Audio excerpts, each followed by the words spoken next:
Hi everybody! Has your tenant not paid rent? And do you know what to do next? Well, hang out because in this video, I am going to share a few tips of the 3-day notice to pay rent or quit. This is the immediate next step to take when a tenant has not paid rent.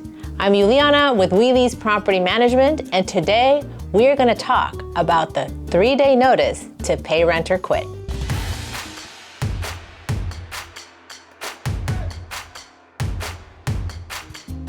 If this notice is done incorrectly, your case can be dismissed in an eviction case, even if the tenant clearly owes you rent. All right, so let's get into the 3-day notice to pay rent or quit. I'm going to share some basic rules you should know.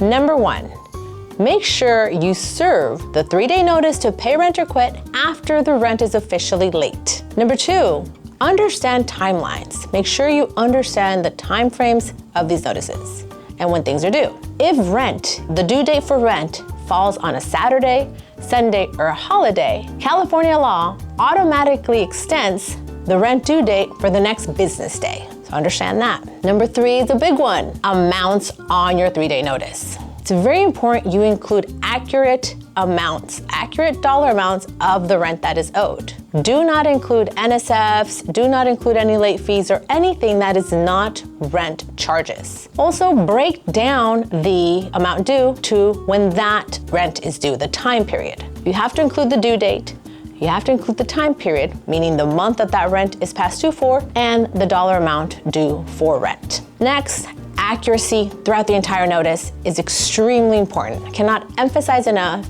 how it has to be very accurate. If one number is off on your notice, a number on the zip code, your notice may be invalid. So make sure you're very accurate on every single item on the 3-day notice. Lastly, the proof of service. The proof of service is your proof that you've served this notice to the tenant and notified them of the 3-day time period you're giving them to pay rent. The date of that notice that's served has to be accurate to the date when it's actually served. So if you're preparing the notice today and you put proof of service date today, but you actually serve the notice tomorrow, that's going to be invalid. The date that's on the proof of service is the date you have to serve the notice. If something changes, redo your notice and serve another one to make the dates match. Well, those are some basic tips about the 3-day notice to pay rent or quit. If you want more information, please connect with us, WeLease Property Management, and we're happy to be of service to you.